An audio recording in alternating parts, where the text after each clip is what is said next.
여러분 반갑습니다. 좋은 말 할 때 반응하셔요. 죄송합니다. 제가 이 경상도 사람이라 가지고 제가 이 톤이 조금 이렇게 억셉니다. 그래서 그 부분에 대해서 좀 이해를 부탁드립니다. 여러분, 이 시차가 우리 한국하고 딱 4시간 나잖아요. 4시간 나는데 요 4시간 요게 애매하네요. 애매합니다. 그죠? 지금 한국에 있으면 제가 교회 가가지고 교회 정리하고 그다음에 또 뭐 성도들 오는 것들을 준비하는 그 시간인데 하여튼 그렇습니다.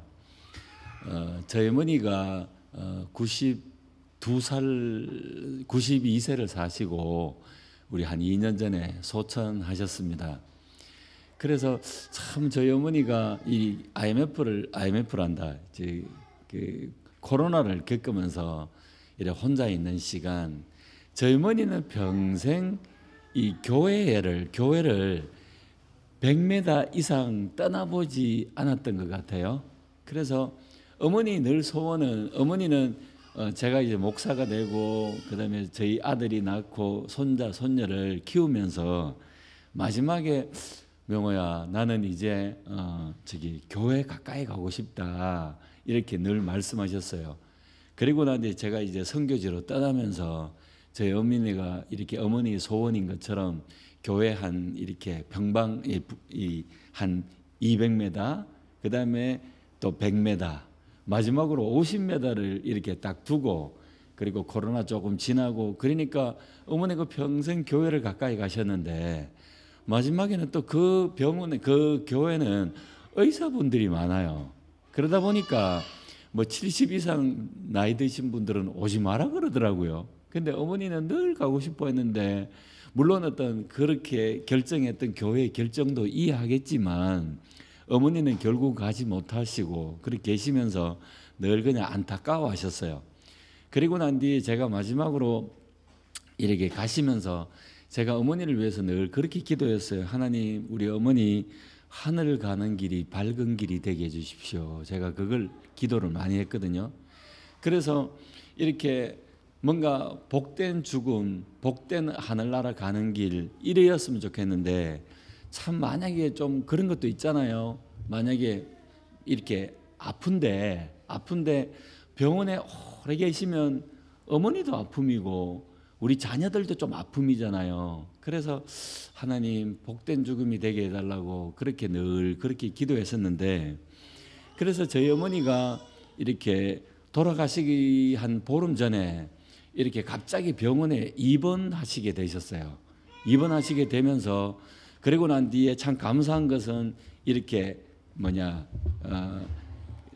첫날 밤은 저희 형수가 보내시고 둘째 밤은 저와 보내시고 뭐 이렇게 하면서 어머니를 마지막으로 이렇게 보내는 시간들을 가졌던 것 같아요.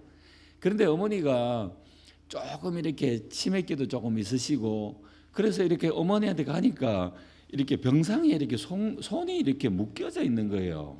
그래서 엄마 많이 불편하지? 그러니까 많이 불편하대요. 그러니까 엄마 쉽게 말해 이게 뭐 링거도 꽂혔으니까 엄마 이렇게 손 흔들면 안 돼? 그러면서 어머니 손을 이렇게 느슨하게 좀 풀어드렸어요.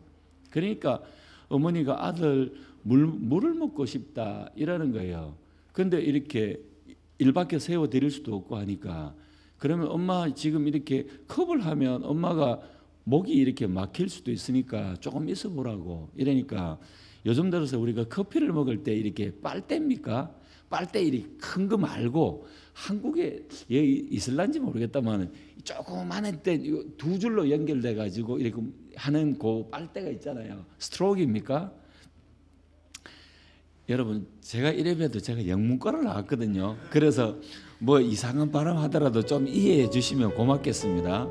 그래가지고 어머니한테 물을 어떻게 해드릴까, 물을 어떻게 할까 하다가 그 스트로크가 생각나가지고 그 빨대를 하나 가져와가지고 물을 쭉 빨아가지고 엄마 빨리 입 벌려 그러니까 엄마가 입을 벌리더라고요. 그래서 이렇게 쫙 빨아 당겼다가 뭔가 힘을 주면 물이 안 빠지잖아요. 그러면 요걸 딱 넣으면 물이 딱 빠지잖아요. 그죠? 그러니까 어머니가 이래 짭짭짭짭 하더만 아들이 물을 주니까 참 좋다, 참 좋다 이러셨어요. 그리고 난 뒤에 병원에 한 3일 입원하셨다가 그 다음에 요양병원에 일주일 딱 계시다가 돌아가셨어요. 돌아가시면서 참 감사하다라는 생각들이 들었습니다. 그러면서 어머니가 이렇게 저희들이 용돈 주는 것 이렇게 저렇게 모아 놓으셨던 그 돈을 보니까 한 800만 원이 돼요. 맨날 나한테 돈 돌려고 하면서 돈 없다 하면서도 모아놓은 돈이 한 800만 원 되더라고요. 그래서 그 800만 원으로 모든 장례 다 비용 다 치르고 그러고 나니까 30만 원이 딱 남았습니다. 그래가지고 우리 형 5만 원, 나 5만 원, 우리 첫째 누나 5만 원, 둘째 누나 5만 원, 셋째 누나 5만 원, 우리 집사람 5만 원 딱 나누고 유산으로 딱 끝났습니다. 제가 오늘 준비한 것도 아닌데 왜 이 이야기를 나누는지 모르겠습니다. 그래서 여러분 부모님이 계시고 이러면요, 하나님 하늘 가는 길이 밝은 길이 되게 해달라고 여러분 기도 많이 하셔야 됩니다. 그래서 저는 오늘 내게 붙어 있어라 라고 생각하면 저는 저희 어머니가 생각나요. 어머니가 늘 교회를 떠나지 않았거든요. 그래서 그 교회에 75년인가 계셨어요. 그래서 참 고향교회고 모교회인데 여러분, 제가 여러분한테 기도 하나 부탁드리고 싶은 거는 그 고향교회 가가지고 설교 한번 하고 싶어요. 여러분들이 저를 초청하셨던 것처럼 그 교회가 저를 초청 한번 해줬으면 좋겠어요. 그래가지고 어머니를 이렇게 보살펴준 교회에 대한 감사하고 싶은 마음들이 늘 제 마음 가운데 있습니다. 여러분, 저희 어머니가 그러셨던 것처럼 여러분 끝까지 주님께 붙어 있어야 돼요. 여러분 붙어 있으면요, 인간적인 말로 평탄은 칩니다. 평탄은 칩니다. 그죠? 여러분, 우리가 조만간에 보면 우리 다다음 주에 우리 박세훈 목사님이 오셔서 설교하실 거고 저도 오늘 설교하는데 여러분 인간적인 면에서 보면요, 뭔가 나을 만한 조건들이 아무것도 없습니다. 여러분, 제가 요즘은 조금 이렇게 볼만한 사람으로 바뀌었어요. 죄송합니다. 이번에 저희 집 사람이 저하고 저희 집 사람이 이제 결혼 기념일이 이제 한 34년 동안 저하고 살았어요. 저희 집 사람이. 그런데 요번에 뉴질랜드 오기 전에 집 사람이 사진첩을 정리를 하더만 깜짝 놀란 사건이 두 가지가 있대요. 하나는 뭐냐면, 여보, 내가 젊었을 때 이렇게 이뻤나? 이렇게 이야기하는 거예요. 근데 저는 저희 집 사람한테 이런 이야기 했습니다. 농담 반 진담 반. 여보, 나는 미스 코리아랑 산다. 이렇게 이야기를 했어요. 미스 코리아랑 산다. 그렇게 이야기했어요. 그러니까 집사람은 픽 웃더만 아이고 아닐 거라고. 그런데 나중에 30년 지나고 다 지나고 나니까 그 젊음 자체가 너무너무 이쁜 거예요. 너무너무 이쁜 거예요. 그러니까 여보, 내가 왜 이렇게 살았는지 모르겠다라고 그렇게 이야기하더라고요. 사랑하는 여러분, 뉴질랜드에 있는 것들을 많은 사람들이 부러워합니다. 여러분의 나이를 부러워합니다. 그죠? 여러분이 20대라면 너무 20대를 잘 지내시고 현재를 만족하고 작은 것에 감사하는 것이 하나님의 뜻입니다. 항상 기뻐하라, 쉬지 말고 기도하라, 범사에 감사하라. 이는 그리스도 예수 안에서 너희를 향하신 하나님의 뜻이니라. 저는 아침마다 이 구절을 선포해요. 내 기분이 우울하고 내 마음이 다운되더라도 내가 어떻게 되냐면, 하나님 오늘 내가 기뻐하기로 결정합니다, 감사하기로 결정합니다 라고 하면요, 내 업이 이렇게 쫙 올라와요. 그죠? 여러분, 오늘 집에 가셔가지고 여러분 남편하고 특히 아내분들한테는요, 뭐라고 이야기했느냐면, 나는 미스 뉴질랜드하고 산다고 그렇게 여러분 믿음으로 선포하셔요. 알겠습니까? 좋은 말 할 때 그렇게 답해 주시면 고맙겠습니다. 여러분, 혹시 국제시장이라는 영화를 한번 보신 적이 있습니까? 여러분, 6.25 사변을 배경으로 해가지고 그 북에 있는 많은 주민들이 남쪽으로 뭔가 어떤 피난 오는 것들을 어떤 배경으로 했던 영화입니다. 마지막으로 남았던 그 어떤 소망이 뭐냐면, 흥남부두에 있는 배를 타고 남쪽으로 뭔가 피난 오는 것들에 대한 소망을 두고 수많은 사람들이 흥남부두에 있는 배를 타고자 이렇게 몰려들었습니다. 그런데 그 식구들이 많다 보니까 그 아버지가 큰 아들한테 막내 딸을 맡깁니다. 그러면서 그 막내 딸한테 이야기하면서, 야, 오빠의 손을 놓치지 마. 오빠의 손을 꼭 붙잡고 있으라. 이렇게 이야기합니다. 그러면서 수많은 어떤 그 피난민을 향하여 막 동생을 데리고 가다가 동생한테 이 오빠는 이런 이야기합니다. 동생아, 누구야? 우리가 지금 소풍 가는 것은 아니다. 소풍 가는 것은 아니다. 내 손을 꼭 붙잡아야 된다. 이렇게 하는데 배를 타고 이렇게 사다리를 올라타다가 결국은 자기 등에 엎혀져 있는 그 동생을 놓치게 됩니다.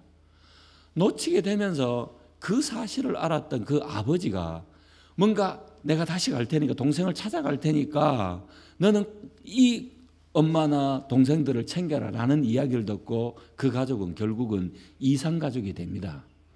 이산가족이 되면서 뭔가 어떤 부산에 이들은 정착을 했고, 혹시나 잃어버린 아버지와 동생이 찾아올 것에 대한 기대감을 가지고 그는 늙어도 국제시장을 떠나지 않습니다.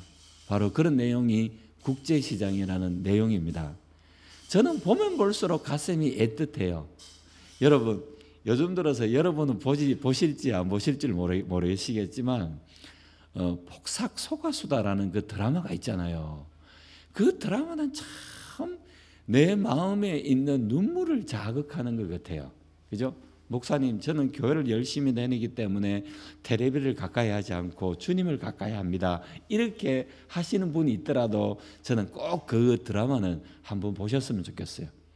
부모가 자식에 대한 마음, 자식이 부모에 대한 마음들, 우리 이런 것들을 다시 한 번 더 이렇게 느껴보셨으면 좋겠다라고 생각합니다. 여러분, 예수님이 돌아가시기 전에 전날 밤이에요. 전날 밤에 마지막 제자들과 함께 보내는 말씀이 요한복음 13장, 14장, 15장, 16장, 17장의 내용입니다. 요한복음은 21장밖에 되지 않는데 요 5장의 내용이 하루에 있다라고 하면 어떻게 될까요? 이 내용이 중요할까요? 중요하지 않을까요? 중요하죠. 그죠? 중요하죠. 그죠? 여러분, 우리 어깨 한번 할렐루야 한번 해봅시다. 할렐루야.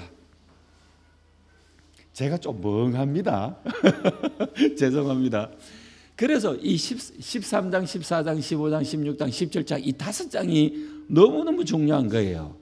그래서 여러분, 요한복음 14장에는 13장이나 12장에 보면 예수님이 내가 이제 아버지 집으로 간다, 내가 이제 너희들을 떠난다라고 하니까 제자들이 너무 두려운 가운데 있어요. 그러다 보니까 예수님께서 뭐라고 이야기하십니까?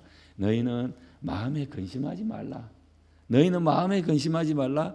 하나님을 믿으니 또 나를 믿어라. 이러면서 하시는 이야기가 뭐냐면, 나는 이제 아버지 집으로 간다. 아버지 집으로 가는데 그곳 가운데서 그할 곳을 준비하면 내가 다시 와서 너희들도 내가 있는 곳에 있게 하겠다. 이렇게 이야기합니다. 나는 아버지 집으로 간다.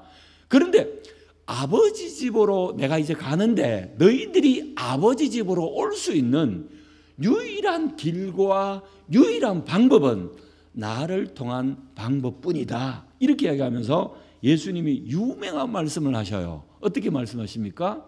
내가 곧 길이요 진리요 생명이니 나로 말미암지 않고는 아버지께로 올 자가 없느니라. 애기 어머니 감사합니다. 내가 곧 길이요 진리요라니까 저분이 막 따라 하셔요. 우리 박수 한번 치도록 하겠습니다. 제가 요번에 할아버지가 됐거든요. 할아버지가 됐는데 우리 손녀가 제가 볼 때 지금 제 애가 몇 개월이에요? 아이고 똑같네. 예, 우리 하린이가 14개월 됐는데 이제 아장아장 걸어요. 그런데 우리 아들놈이 지금 미국에 있거든요. 미국에 있고 우리 손녀하고 우리 아들이 너무 힘들어요. 너무 힘들어하고 그곳 가운데는 한인교회가 없어요. 없으니까 너무너무 힘들어하는 거예요. 그래가지고 날마다 힘들다고 우리 며느리가 우리한테 전화 오고 아들이 전화 오는데, 우리 저런 애들이 오면요, 우리 교회에서 특히 할머니 조금 연세 드신 분들이 조금 이렇게 봐주셨으면 좋겠어요. 알겠죠? 그래가지고 야 힘들면 그냥 농담 반 진담 반으로 그냥 우리 집에 그냥 한 몇 시간 좀 맡기라고, 이렇게도 할 수 있는 여유로움이 있어야 합니다. 할렐루야.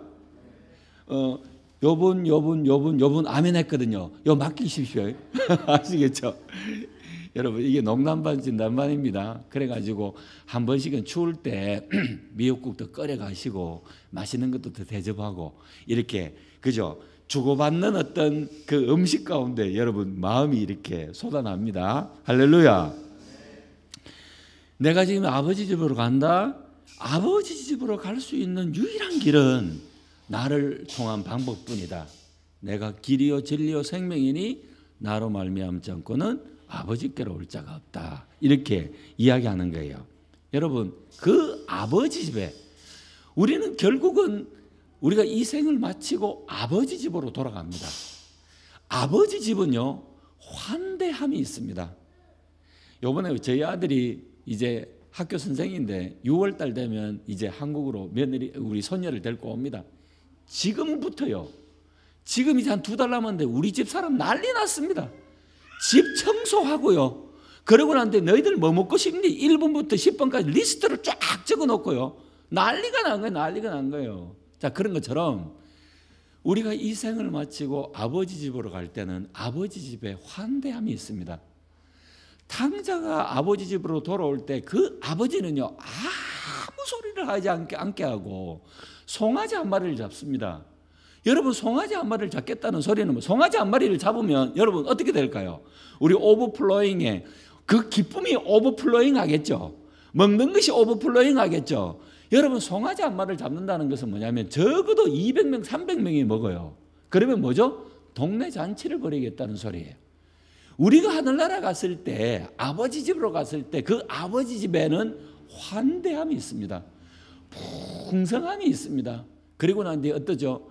우리는 아버지 집으로 돌아갈 때 너무나도 나이도 많고 병든 모습으로 가지만, 너무 부끄러운 모습으로 가지만, 하나님 나는 이제 하나님 아버지의 아들로 일컬음 받기를 부끄러워합니다라고 하니까 하나님 아버지는 뭐죠? 신발을 벗기고 옷을 벗기고 그 손에 가락지를 끼웁니다. 그건 뭐냐면 내가 다시 한 번 더 너를 아들로 회복한다는 어떤 그런 회복됨이, 풍성함이, 자유함이 아버지 집에 있는 것입니다. 이 아버지 집은 우리가 돌아가야 할 집이요 고향입니다. 여러분 사랑하는 우리 오버플로잉 성도님들, 우리 모든 성도님들 그곳에서 만나기를 소망합니다. 그러려면 어떻게 돼요? 여러분 한 번 따라할까요? 주님께 꼭 붙어 있어야 된다. 주님께 꼭 붙어 있어야 합니다. 아시겠습니까? 여러분들이 만약에 내일 이 생을 마치고 이제 예수 그리스도는 내일 십자가를 지셔요. 그러면 십자가를 지시는데 마지막으로 보내는 제자들에게 예수님이 무엇을 가장 하시고 싶은 말씀이었겠습니까? 우리 어머니가 돌아가시기 전에 마지막에 임종을 저희 형님이 보셨는데요. 저희 형님이 이렇게 말씀했대요. 엄마 하늘나라 가면 저희들을 위해서 기도해줘요 이러니까 저희 어머니가 아멘 하고 난 뒤에 돌아가셨대요. 그죠? 그러면서 어머니 친구분들이 저한테 이야기하기를, 목사님 걱정하지 마시라고. 권사님은, 저희 어머니가 권사님이셨는데 권사님은 이미 아들을 위해서 엄청나게 기도를 많이 하고 하셨기 때문에 걱정하지 말래요. 자, 그러면 예수님도 마지막으로 제자에게 부탁하고 싶었던 말씀이 무엇이냐면 14장, 15장, 16장, 17장 중에 가장 중요한 말씀이 뭐냐면 오늘 우리가 읽었던 이 요한복음 15장의 말씀이에요. 다른 말로 말하면 나는 포도나무다, 너희는 가지다. 너희는 나에게 딱 붙어 있어라. 너희들이 나를 떠나서는 아무것도 할 수 없다. 자, 이제 떠납니다. 예수님이 이제 십자가에 돌아가서 하늘나라 가십니다. 그러면 뭐를 이야기하고 싶을까요? 우리 어머니가 그렇게 말씀하고 싶었던 건 뭐냐면 너희들 교회를 떠나서는 안 돼. 이게 어머니의 마지막의 부탁이었어요. 그러면서 어머니가 제보고 이런 이야기 하는 거예요. 아들아 너는 가만히 보면 우리 집에는 돈도 없고 우리 집에는 아무것도 없지 않느냐. 그런데 유일한 희망은 예수 그리스도다. 예수 그리스도에게 붙어 있어야 돼.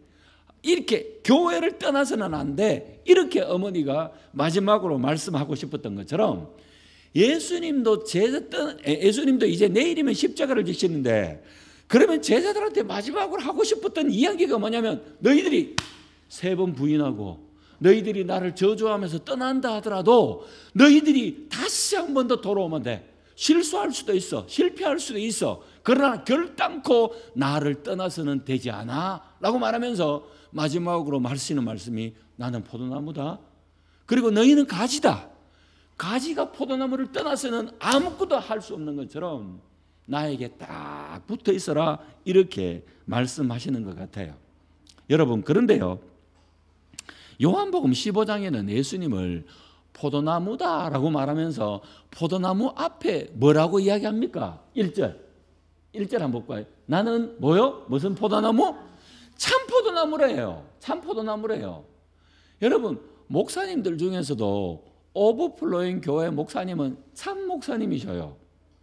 그런데 쉽게 말하면 좀 이상한 목사들 참 많아요. 그죠? 거짓 목사, 사이비 목사, 그죠? 야매 목사들이 너무 많아요.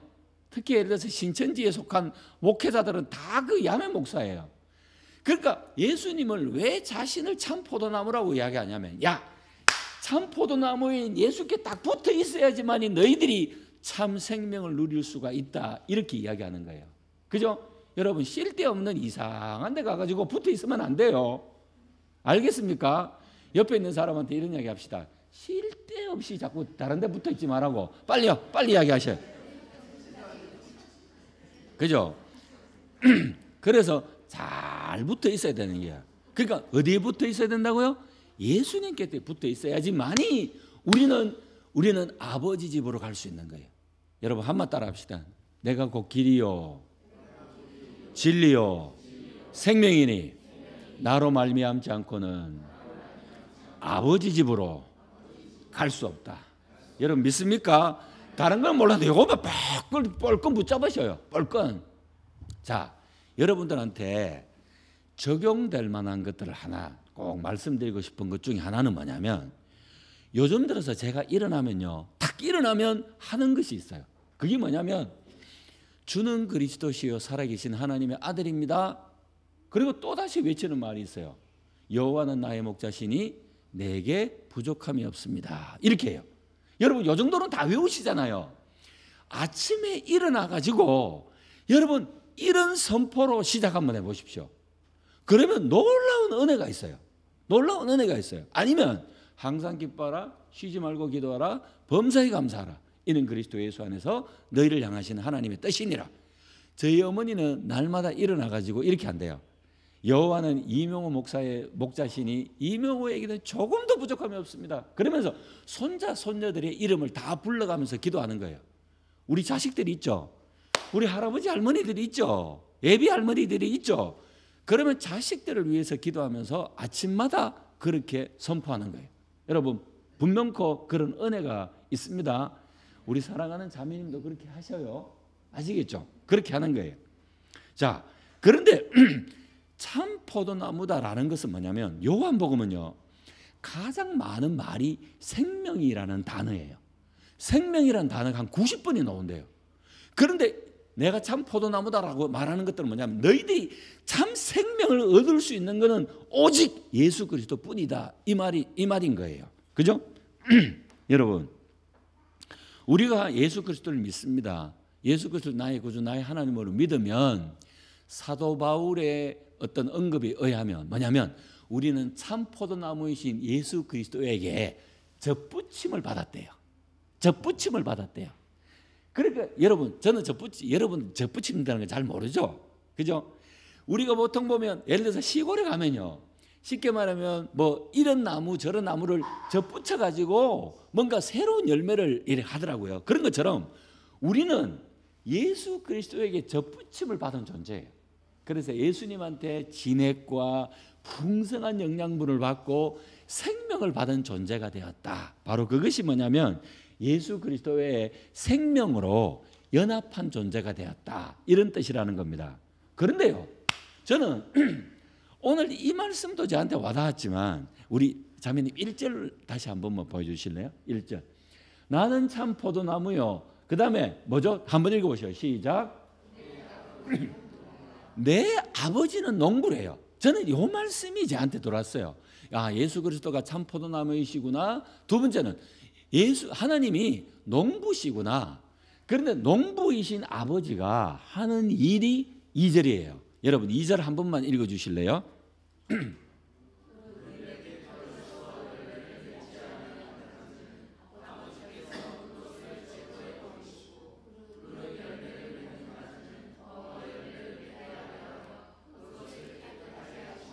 농부이신 아버지가 하시는 일이 뭐냐면 2절에 보니까 제거해 버리신대요. 첫 번째는.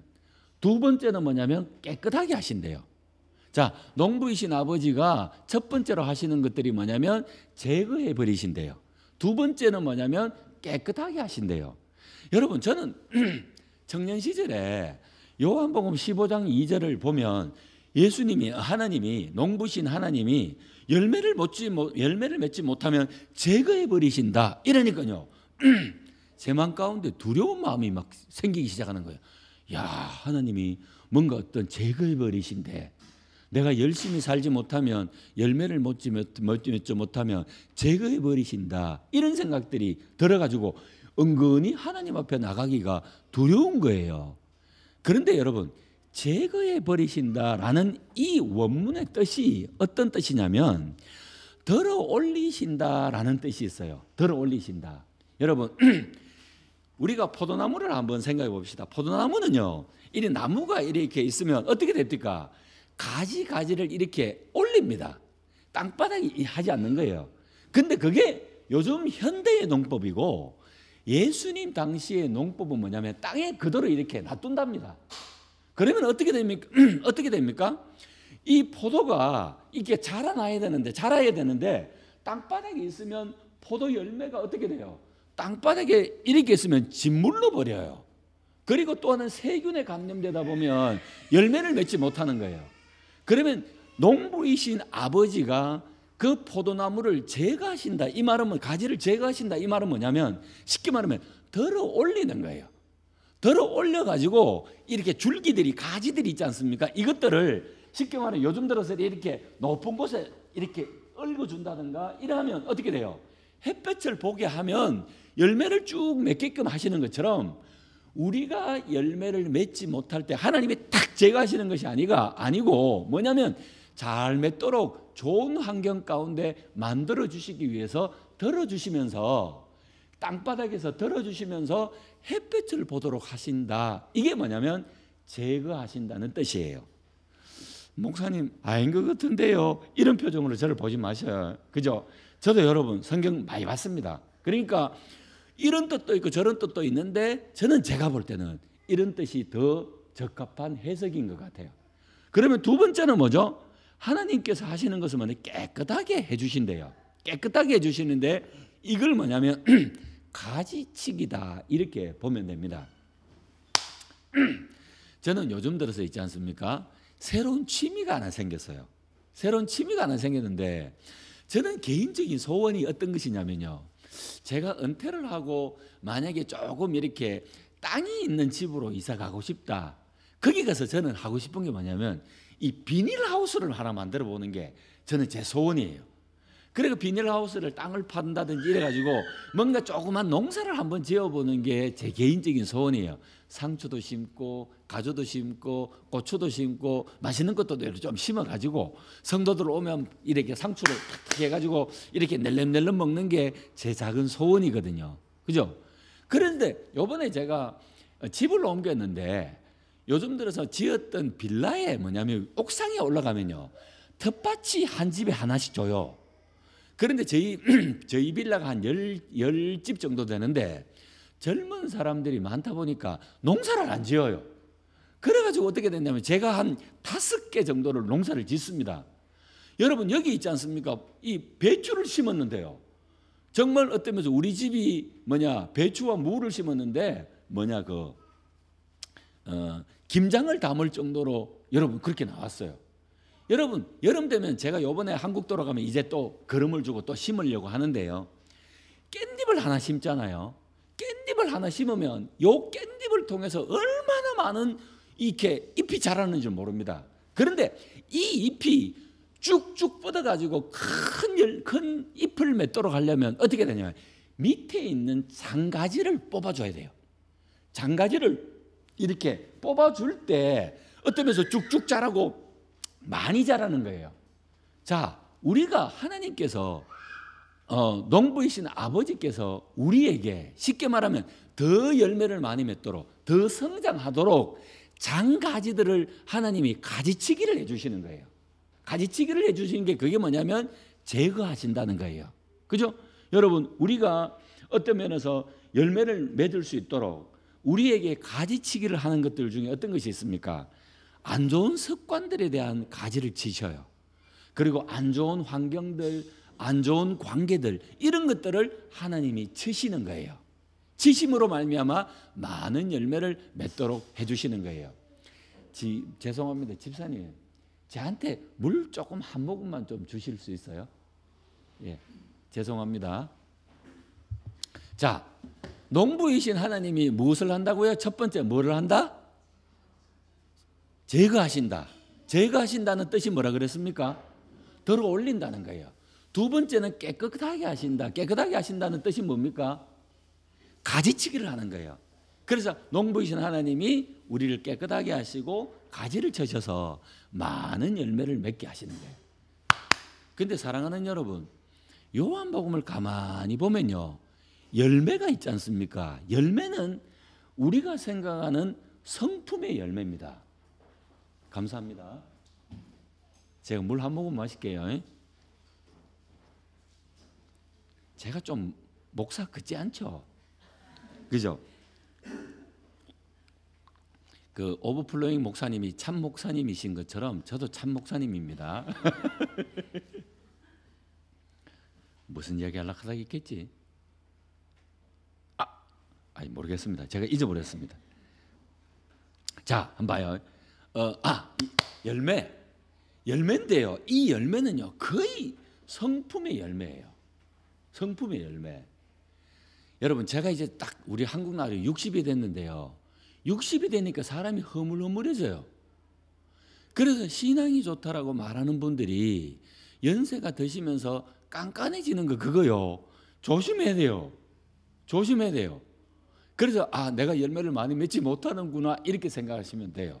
그래서 허물허물해지시고 저는 이제 연세가 50대 넘으신 분들한테 꼭 제가 부탁드리고 싶은 것 중에 뭐냐면 시편과 잠언을 읽으시고 특별히 잠언을 묵상하시면 우리에게 지혜로워지고 우리의 성품의 열매를 어떻게 맺을 것이며 사람과의 관계를 어떻게 할 것이며 말을 어떻게 할 것인가에 대한 아주 아름다운 지혜가 있는 책이 잠언입니다. 그래서 잠언은 31장이기 때문에 하루에 한 장씩만 보셔요. 그러면 여러분 좋을 줄로 믿습니다. 그래서 예수 그리스도의 성품이 다른 곳에 오버플로잉 되시기를 소망합니다. 자, 우리가 이제 열매를 맺습니다. 열매를 맺는데요. 자, 포도나무는요, 여러분 땔감으로도 가구로도 사용되지 않는데요. 잎사귀도 그렇게 아름다운 것들도 아니고, 포도나무는 열매가 없으면 포도나무의 가치가 없는 겁니다. 그러면 목사님, 우리가 열매를 맺기 위해서 어떻게 해야 합니까? 이렇게 이야기하는데, 우리가 열매를 맺읍시다 한다고 해가지고 열매를 맺습니까? 그렇지를 못하잖아요. 그러면 열매를 맺으려면 어떻게 됩니까? 우리는 포도나무에 붙어있기만 하면 돼요. 붙어있기만. 그렇잖아요. 노력 안 해도 돼요. 포도나무에 붙어있으면 포도나무가 주는 생명력과 진액으로 말미암아 우리는 자연스럽게 열매를 맺게 되는 것입니다. 그러면 여러분들이 저한테 이런 이야기 할 거예요. 목사님, 포도나무에 그러면 붙어있다는 것이 무엇입니까? 이렇게 이야기할 거예요. 여러분, 다른 말로는 붙어있으라 이 말을 예수님이 요한복음 14장 15장에는 뭐라고 이야기하시냐면 너희는 내 안에 거하라 이렇게 돼요. 우리가 주님 안에 거하기만 돼요. 주님 안에. 그러면 주님 안에 거하는 것이 뭡니까? 자매님 우리 7절 한번 올려보실래요? 7절. 자 7절 여러분 한번 읽어봅시다. 시작.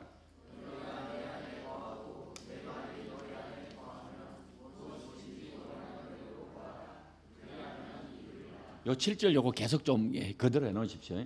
너희가 내 안에 거하고 내 말이 너희 안에 거하면 이래 되잖아요. 그러면 우리가 예수님께 붙어 있고 가지 포도나무에 붙어 있다는 것은 뭐죠? 그렇죠. 그러니까 하나님의 말씀 안에 거하면 이건 포도나무 가지에 붙어 있는 것이고 자연스럽게 열매를 맺게 된다는 것입니다. 그죠? 그렇지 않습니까? 여러분 죄송합니다. 우리가 특히 이국 땅에 살면서 말씀을 읽지 않는 것은 정말 이런 문제가 있는 거예요. 문제가 있는 거예요. 집에 가면 먼지가 뽀얗게 쌓여있는 그거는 여러분 문제가 있습니다. 문제가 있다 하니까 좀 죄송합니다. 여러분 용서하십시오. 제보다 선배님도 계시고 이런데 용서하십시오. 여러분 저는요 정신을 차리고부터 아침에 여러분 이번 주간에 제가 청년들을 대상으로 제자훈련학교에서 강의를 했는데 무엇을 강의했냐면 묵상에 대해서 강의를 했어요. 그래서 제가 이런 이야기 했습니다. 너희들은 아침에 일어나자마자 누군가의 음성을 들을 것인가 결정해라. 하나님의 말씀을 듣기로 결정하고 하나님의 말씀을 여러분의 삶 가운데 채우려고 하고 여러분 안에 가득 채우지 않으면 여러분들의 생각과 여러분들의 정서와 여러분들의 가치관이 여러분들을 이끌어 나갈 것이다. 이렇게 이야기했어요. 그러면서 아침에 일어나자마자 누군가의 음성을 들을 것인가, 하나님의 말씀을 들을 것인가, 아니면 여러분들의 생각을 들을 것인가, 여러분의 정서를 들을 것인가 결정해라. 이렇게 이야기했어요. 여러분 아침에 일어나 가지고요 뭐를 떠나서 하나님의 말씀을 읽는 것으로 여러분의 삶을 시작하십시오. 이렇게 나옵니다. 다윗은 13년 동안 사울의 도망을 가면서요 그가 했던 기도가 뭔지 아십니까? 아침에 나로 주의 인자한 말씀을 듣게 하소서. 내가 주를 의뢰함이니이다. 나의 다닐 길을 인도하소서. 내가 내 영혼을 주께 드립니다. 주는 나의 하나님이시오니 나로 주의 뜻을 가르쳐 행하게 하소서. 주의 영은 선하시오니 나를 공평한 땅에 인도하소서. 이렇게 되는 거예요. 여러분 하나님 내가 이 뉴질랜드 이 오클랜드 가운데서 이 물가가 센 이 땅 가운데서 하나님 내가 어떻게 살아가야 될지를 모르겠고 어떻게 내가 남편과의 관계와 자녀와의 관계와 이 사회의 관계를 어떻게 해야 될지를 모르겠습니다. 아침에 나로 주의 인자한 말씀을 듣게 하셔서 내가 어떻게 행해야 될지를 가르쳐 달라고 여러분 기도하셔야 합니다.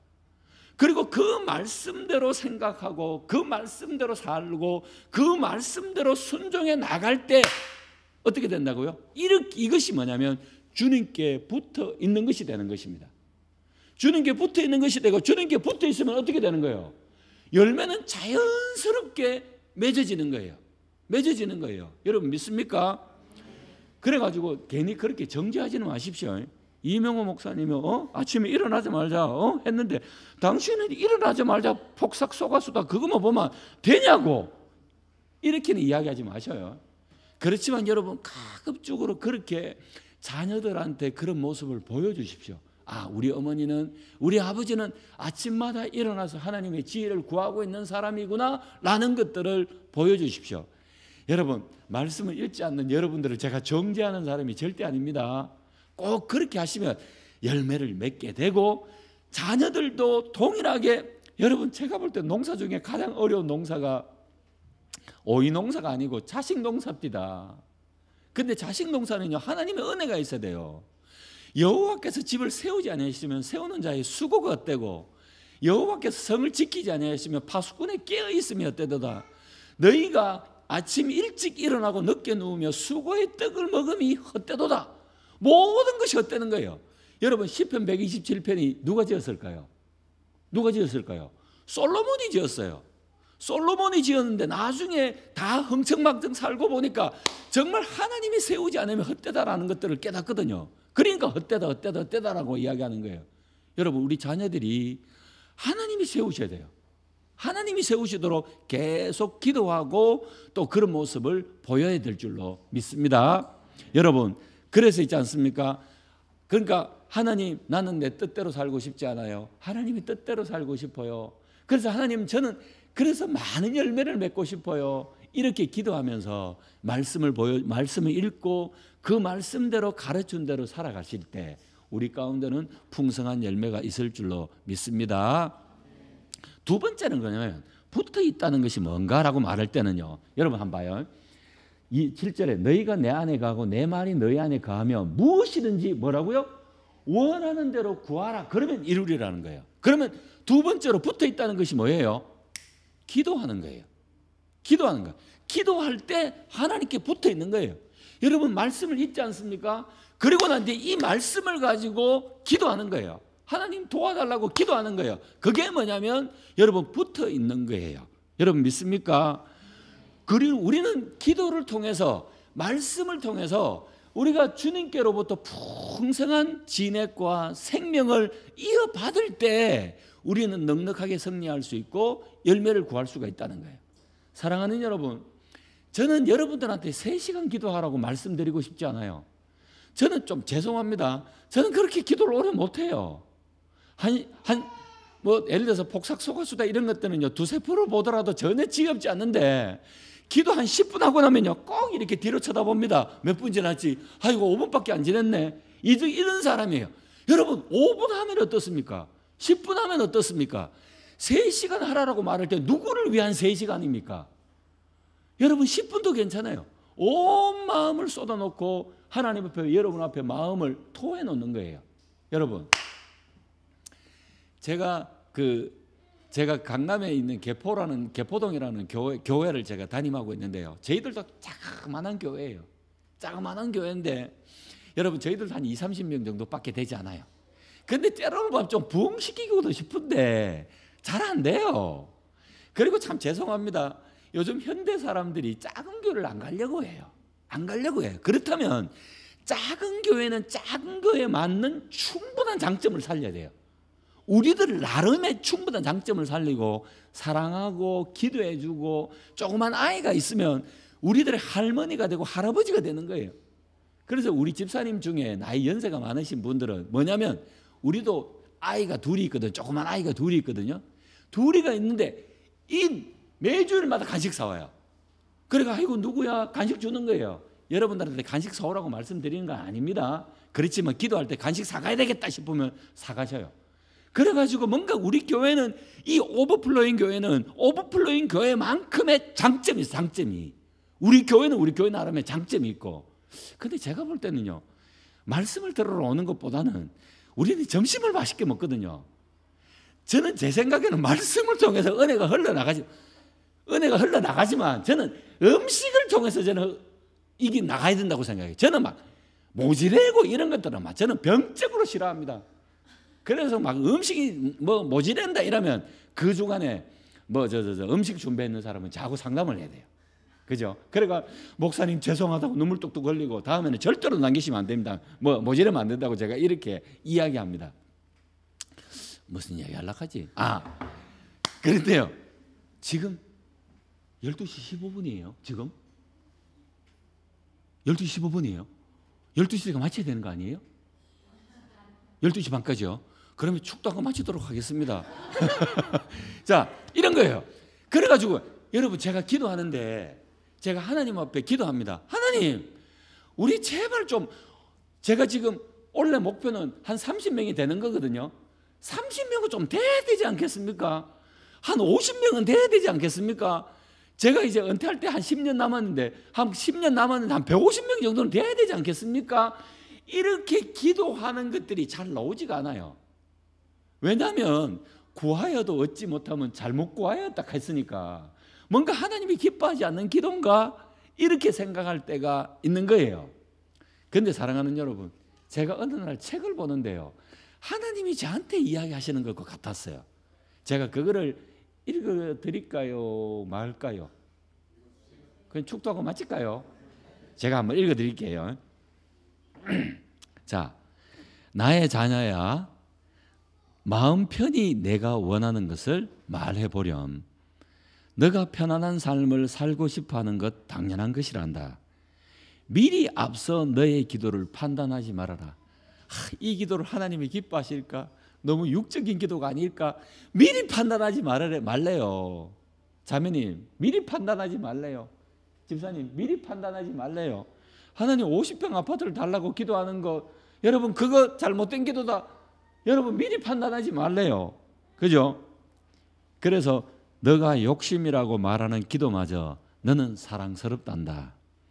성숙한 기도의 내용으로 나를 감동시키려고 하지 말아라.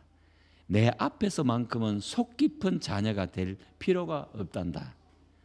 철부지 아이처럼 때를 써도 괜찮다. 갖고 싶은 것을 갖고 싶다고 말하는 것은 자녀의 특권이란다. 주저하지 말고 원하는 것을 말하렴.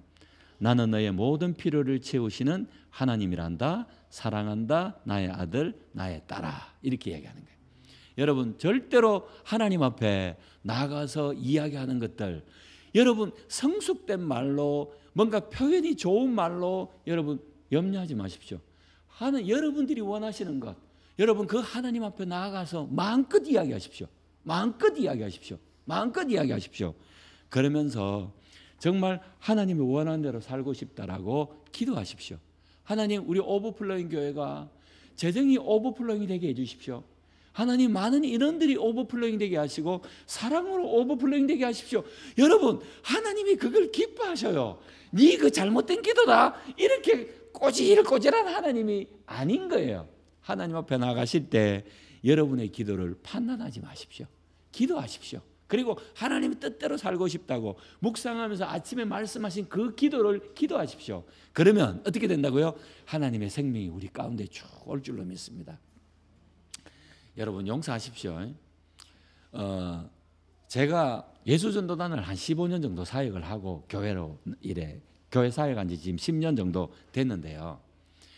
예수전도단을 그만둘 때 제가 가지고 있는 아파트가 하나가 있었습니다. 저희 집 사람이 은행을 다니고 있었기 때문에 은행 다닌 퇴직금으로 그 아파트를 장만한 거예요. 여러분 대구는요 데프리카라고 말할 정도로 너무너무 더워요. 너무너무 더워요. 그래서 제 소원이 뭐냐면 높은 아파트 올라가 가지고 문 열어놓고 에어컨 없이 바람이 시원하게 자보는 게 저한테 소원이었어요. 그런데 그 아파트를 예수전도단으로 들어가면서 아이들 공납금, 그리고 제가 호주에서 사역을 좀 했었거든요. 호주로 가려고 하니까 이런 정착비가 필요할 것 아닙니까? 그래서 그 아파트를 팔았어요. 파는데 여러분 눈물이 납니다. 내 소원이 이것이었는데 방 3개고 화장실 2개 있는 집이었는데 그걸 팔면서 너무너무 가슴이 아픈 거예요. 그래서 제가 하나님 앞에 이런 얘기했습니다. 하나님, 아버지께서 내가 복을 주시는데 너가 짓지 않는 집을 주겠으며 네가 심지 않는 과실을 먹겠다라고 말씀하지 않았습니까? 제가 그렇게 기도했어요. 그래가지고 예수전도단 있을 때, 그리고 교회 목회자가 되었을 때, 저 인간 저거 참 목자가 아니네 이할지를 모르겠지만 저한테는 그렇게 기도했어요. 하나님, 저에게 짓지 않는 집을 주시고 심지 않는 과실을 먹게 해달라고 기도했어요. 그런데 하나님이 저한테 감사하게도 집을 한 채 주셨어요. 여러분들 가운데 내가 하나님 앞에 이렇게 헌신했다고, 하나님 이런 축복을 달라라고 여러분 떳떳하게 하나님 앞에 간구하십시오. 간구하십시오. 이상한 눈치로 저를 쳐다보지 마시고요. 그 하나님의 말씀이니까 그런 거예요. 여러분 그게 육적인 기도다, 저는 그렇게 생각지 않아요. 하나님 우리 자녀들에게 직업의 축복을 달라고 기도하십시오. 자녀의 축복을 달라고, 며느리 축복을 달라고, 손자 손녀의 축복을 달라고 기도하십시오. 그리고 요거만 너무 기도하지 말고요. 하나님, 우리가 하나님 뜻대로 살고 싶다고 기도할 때 하나님의 생명이 우리 가운데 올 줄로 믿습니다. 말씀을 읽고 말씀대로 사는 것, 그리고 기도하면서 사는 것, 이게 예수 그리스도에 딱 붙어 있는 거예요. 여러분 그러면서 여러분 나중에 신명기 4장 7절을 한번 읽어보시면 좋겠어요. 혹시 집사님 신명기 4장 7절 한번 올려줄 수 있습니까? 안 그러면 우리가 찾아볼까요? 자매님, 신명기 4장 7절. 제가 오늘 5분 늦을 수도 있습니다. 예. 신명기 4장 7절요. 좀 어려우시면 제가 우리 성경 찾아보고요. 네? 오케이. 1분 안에. 예, 좋습니다. 그러면 우리 성경 다 한번 찾아봅시다. 이제 1분 안에 된다 했으니까 우리 한번 기다려 봅시다. 예, 제가 물 한 잔 먹을게요.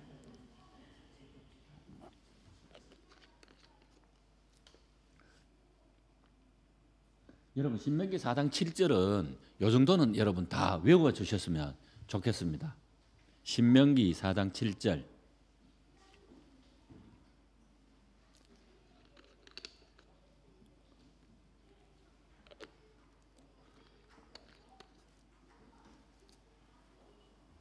자매님 천천히 하셔요.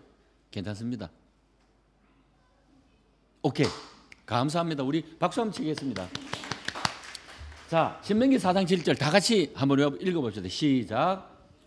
우리 하나님께서 우리가 그에게 기도할 때마다 우리에게 가까이 하심과 같이 그 신의 가까이함을 얻은 나라가 자, 그러면 여기서 우리가 기도는 무엇이다라는 것들을 알 수 있을까요?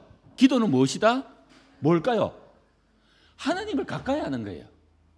하나님을 가까이 하는 것이 말씀을 가까이 하는 것이고 기도를 가까이 하는 거예요. 그러면 여러분 시편에 보니까 하나님을 가까이함이 내게 복이다 이렇게 이야기하는 거예요. 그러면 뭐죠? 기도하는 인생이 복된 인생이 되는 거예요. 좋은 말 할 때 말씀을 읽으시고 좋은 말 할 때 그 말씀을 가지고 기도하시는 거예요. 꼭 새벽 기도를 나와야 된다. 금요 최다 기도를 나와야 된다. 그렇게 말씀드리는 것이 아니고 집에서 10분이라든지 20분도 좋으니까 꼭 기도하시길 바랍니다. 옆에 사람한테 좋은 말 할 때 기도하자 이야기하셔요. 예. 제가 꼭 뭐 조폭 목사님 같죠, 그죠? 그런데 여러분 용서하십시오. 세 번째는 뭐냐면 요한복음 다시 한번 올 수 있습니까? 오케이, 감사합니다. 요한복음 9절과 10절 한번 보겠습니다. 우리 9절, 10절 다 같이 읽어볼게요. 시작. 아버지께서 나를 사랑하신 것 같이 나도 너희를 사랑하였으니 나의 사랑 안에 거하라. 내가 아버지의 계명을 지켜 그의 사랑 안에 거하는 것 같이 너희도 내 계명을 지키면 내 사랑 안에 거하리라. 자, 계명을 지키면 포도나무에 붙어 있는 거예요. 딱 붙어 있는 거예요. 그러면 예수님이 하시는 그 계명은 뭡니까? 12절 다 같이 한번 봅시다. 시작.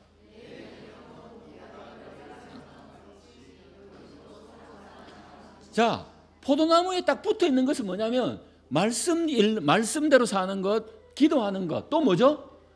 하나님의 계명을 지키는 것인데 뭐죠? 서로 사랑하는 것이에요. 여러분 우리 교회 안에서는 여러분 무조건적으로 서로 사랑해야 합니다. 무조건적으로 서로 사랑해야 되는데 여러분 사랑한다라고 말할 때 그 사랑은 뭐냐면요, 끝까지 용서하는 거예요. 끝까지 용서하는 거예요. 여러분 죄송합니다. 저는 우리 오버플로잉 교회에 대해서 전혀 들어오지 않았습니다.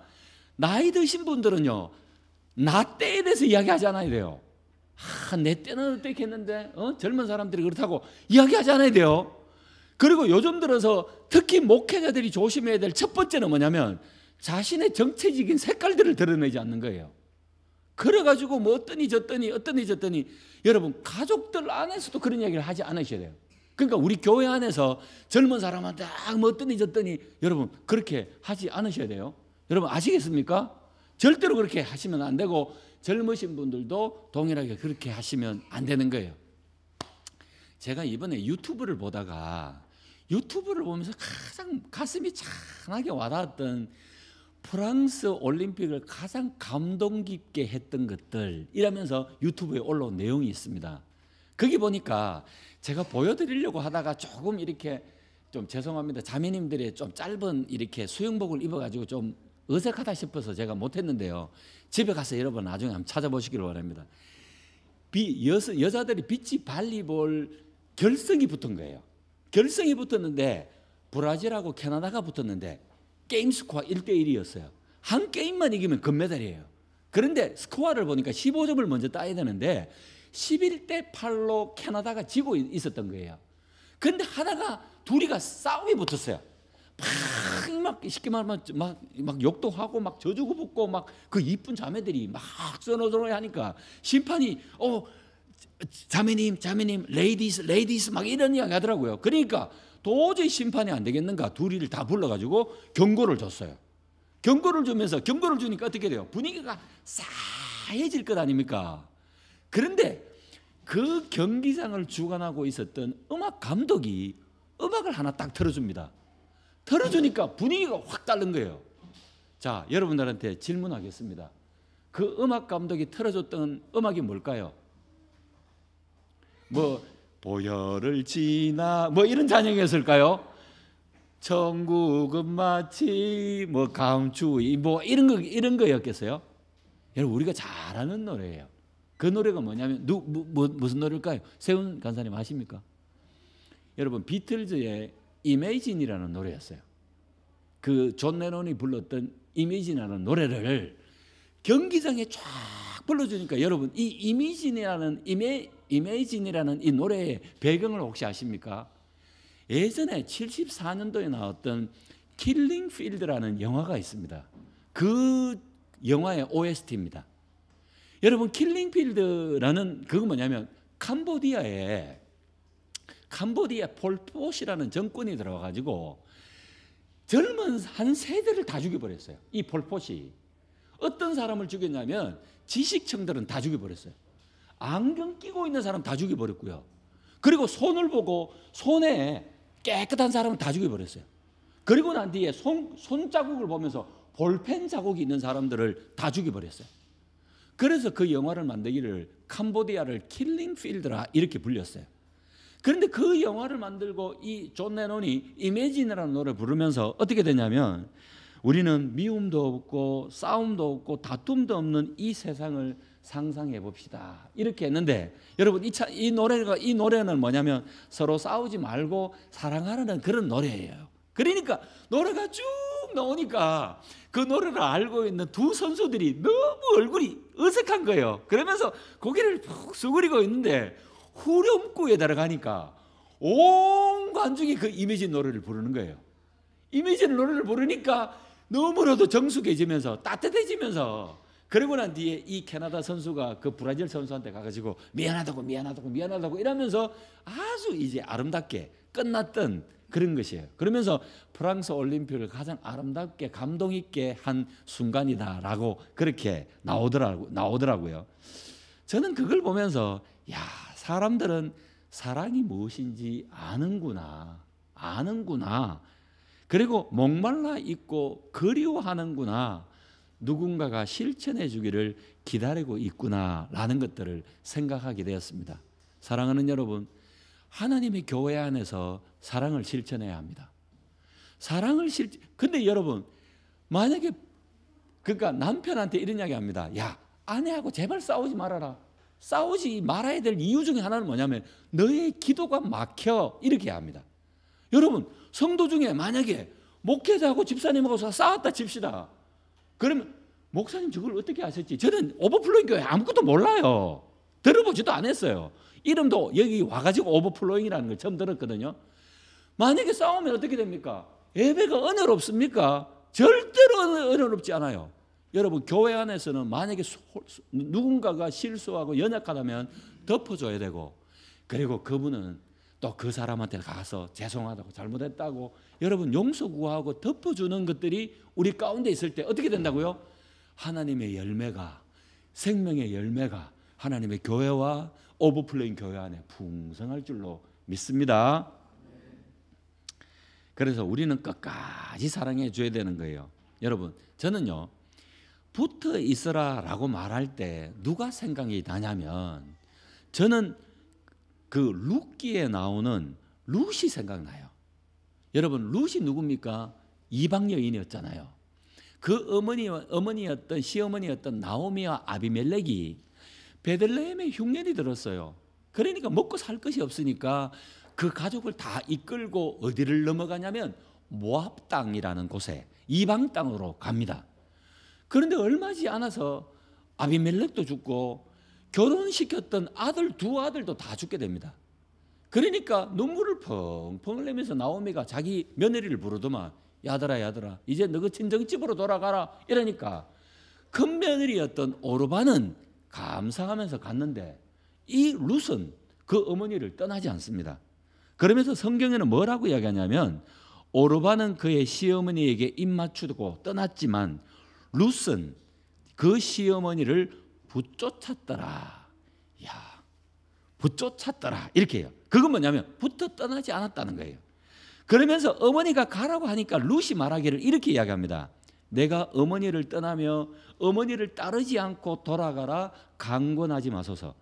어머니께서 계시는 곳에 어머니께서 가시는 곳에 나도 가고 어머니께서 머무시는 곳에 나도 머물겠나이다. 어머니의 백성이 내 백성이 되며 어머니의 하나님이 나의 하나님이 되실 것입니다. 어머니께서 죽으시는 곳에 나도 죽어 그곳에 묻힐 것입니다. 만일 내가 죽는 일 외에 어머니를 떠나면 어머니께서 여호와께서 내게 벌을 내리시고 더 내리시기를 원합니다. 이렇게 고백합니다. 참 멋있죠, 그죠? 그래서 이 룻을 보고 룻이 이삭 죽기 하러 나갑니다. 그런데 그것을 바라봤던 그 누굽니까? 그 룻의 남편이 누구죠? 보아스가 뭐라고 이야기합니까? 기가 막힌 고백을 합니다. 여호와의 날개의 그늘 아래 피하러 온 너에게 여호와께서 안식을 주시기를 원하노라. 여러분 남자들은 이런 멋있는 멘트를 한 번씩 때려야 돼요, 그죠? 한 번씩 때려야 돼요. 그래서 집사람한테 이런 여호와의 날개 그늘 아래 피하러 온 너에게 여호와의 복이 있을지어다, 그죠? 그렇게 한번 해야 돼요. 아시겠죠? 그죠? 예를 들어서 맨날 어떠니 저떠니 하지 말고 좀 멋있는 한 멘트를 한 번씩 날려주는 거예요. 그러면서 여러분 이것이 붙어 있다는 거예요. 여러분 죽는 순간까지 말씀을 떠났으면 안 돼요. 죽는 순간까지 여러분의 기도를 놓쳐지면 안 돼요. 여러분 죽는 순간까지 사랑하는 것들을 포기해서는 안 돼요. 여러분 믿습니까? 그러면 우리 가운데 열매가 맺혀지는 것입니다. 여러분 신명기에 보면요, 신명기는 제가 이제 다 끝났습니다. 사모님 죄송합니다. 신명기에 보면 이렇게, 신명기는 뭐냐면 우리가 잘 아는 것처럼 출애굽을 나와가지고 1세대 사람들은 부모 세대들은 다 멸망했습니다. 2세대 사람들에게 들어가는 사람들에게 바로 모세가 유언과 같은 설교를 한 것이 신명기입니다. 그런데 신명기를 하면서 마지막에 어떤 말씀을 하냐면 나중에 한번 찾아보셔요. 4장 4절에 보면 이렇게 있습니다. 4장, 자, 우리 성경 가지고 있는 사람은 신명기 4장 4절 한번 찾아봅시다. 요것만 하고 제가 마칠게요. 신명기 4장 4절요. 신명기 4장 4절. 자, 우리 다 같이 한번 읽어보겠습니다. 다 같이 시작. 오직 너희의 하나님 여호와께 붙어 떠나지 않는 너희는 오늘날까지 다 생존하였느니라. 너희가 이렇게 광야에서 멸망하지 않고 하나님 앞에 생존했던 이유는 뭐냐면 너희들이 여호와께 붙어서 떠나지 아니하였다. 이렇게 되는 거예요. 여러분 여호와께서 붙어 떠나지 마십시오. 룻과 같은 마음을 가지십시오. 그죠? 여러분 저는 하나님께 붙어 떠나지 않는다라고 말할 때 생각나는 것이 두 가지가 있습니다. 첫 번째는 뭐냐면 여러분 교회를 떠나지 마십시오. 교회를 떠나지 마십시오. 저희 어머니는 저한테 이야기하기를 야 교회를 떠나지 마. 제가 늘 공부를 못했거든요. 날마다 IQ도 겨우 90도 안 되는 날마다 그냥 60점 밑으로 뚜리 맞으면 저는 다른 사람들 하루에 다 끝났는데 저는 일주일 동안 뚜리를 맞았어요.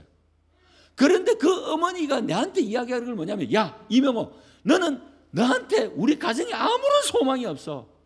우리의 소망은 오직 예수 그리스도뿐이고 너는 교회를 떠나서는 안 돼. 이게 어머니 마지막 유언이었어요. 유언이었어요. 그리고 난 뒤에 저는 제가 힘들고 제가 너무 어려워도 저는 교회를 떠나지 않았어요. 말씀을 떠나지 않았어요. 그러니까 정말 너무나도 보잘것없는 나를 하나님이 사용하시는 것들이 느껴졌어요. 사랑하는 여러분, 하나님께 붙어 있다는 것들은 뭐냐면 교회를 떠나지 않는 거예요. 교회를 떠나지 않는 거예요. 그리고 또 뭐냐면 여러분 교회를 절대로 떠나지 마시고 주의를 반드시 지키십시오. 여러분 우리는 광야 같은 생활을 삽니다. 광야 같은 생활을 사는데 하나님이 이 땅 가운데서 오아시스와 같은 물을 마실 수 있는 오아시스를 구분을 해놓으셨어요. 그 오아시스가 어딘 줄 아십니까? 교회와 주의입니다. 그래서 여러분들은 교회에 오셔서 주일날 오셔서 생수를 마셔야 돼요. 그러고 난 이후에 바깥에 나가서 여러분들이 잘 살 수 있도록 여러분 매주일마다 예배 가운데 하나님의 생명수가 오버플로잉 되도록 여러분 기도하셔야 돼요. 기도하셔야 돼요. 여러분 여러분 한번 따라합시다. 교회와 주일은 광야 생활 가운데 우리에게 허락하신 오아시스이다. 교회를 지키고 주일을 지키면 주일이 여러분을 지켜요. 여러분 믿습니까? 여러분 붙어 있다는 것은 뭡니까? 첫 번째는 어디에 붙어 있어야 된다고요? 처음 듣는 것처럼 그렇게 반응하지 마셔요. 뭐에 붙어 있어야 된다고요? 말씀에 붙어 있어야 된다. 두 번째는요, 기도에 붙어 있어야 된다. 세 번째는요, 서로 사랑하는 겁니다. 사랑하고 두 가지를 더 붙인다면 교회에 붙어 있고 그리고 또한 뭐죠? 주일을 딱 붙어 있는 거예요. 여러분 이런 인생이 되시기를 원하고 그 사랑과 말씀과 기도가 날마다 하나님의 생명수가 오버플로잉 되는 교회가 되시기를 소망합니다. 감사합니다.